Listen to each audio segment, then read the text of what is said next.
దగ్గర ఇంకా క్లాక్స్ కూడా అవైలబుల్ ఉంటది.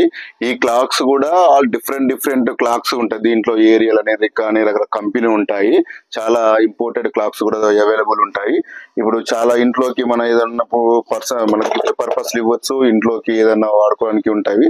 దీంట్లో వారంటీ కూడా ఇస్తాం, వారంటీ కూడా ఉంటాయి. ఇవి దీంట్లో క్లాక్స్ డిఫరెంట్ గా ఉంటాయి, అవైలబుల్ ఉంటాయి. బల్క్ గా ఫోటో ఇట్లా అన్ని ఇందులో కూడా అన్ని దేవుళ్ళ ఇలా ఉంది కదా, ఇందులో కూడా మనకు అన్ని దేవుళ్ళ వచ్చే విధంగా ఉంటది. దీంట్లో కూడా మనం కస్టమైజ్డ్ ఏదన్నా కార్పొరేటల్ గిఫ్ట్ పర్పస్ లో కూడా చేయిస్తాం. ఈ క్లాక్స్ లో కూడా ఇబ్బంది ఏమి ఉండదు. మనకు వీలైన త్వరగా డిస్కౌంట్ చేసి ఇచ్చేస్తాం. దీంట్లో కూడా ఇబ్బంది ఏమి ఉండదు. మన దగ్గర ఇవి వాటర్ ఫౌంటైన్స్ అండి. వాటర్ ఫౌంటైన్స్ దొరుకుతాయి. తర్వాత ఇవి ఫ్లవర్ వాజులు, ఫ్లవర్స్ ఇండివిజువల్ గా దొరుకుతాయి, ఫ్లవర్ వాజులు ఇండివిజువల్ దొరుకుతాయి, లేదా కలిపి కూడా ఉంటది. ఈ విధంగా ఉంటాయి, ఎలా అంటే అలా ఉంటాయి. దీంట్లో మనకు దాన్ని బట్టి కూడా రేటు కూడా దీంట్లో తక్కువ వస్తుంది. దీంట్లో ఇబ్బంది ఏమి ఉండదు. ఫ్లవర్ వాజులు ఇవన్నీ వాషబుల్ ఫ్లవర్స్ ఉంటాయి. ఇండివిజువల్ గా ఫ్లవర్స్ దొరుకుతాయి, వాజులు సపరేట్ గా దొరుకుతాయి. దీంట్లో మనకు అందుబాటులోనే ఉండే రేట్లోనే ఉంటాయి ఇవన్నీ.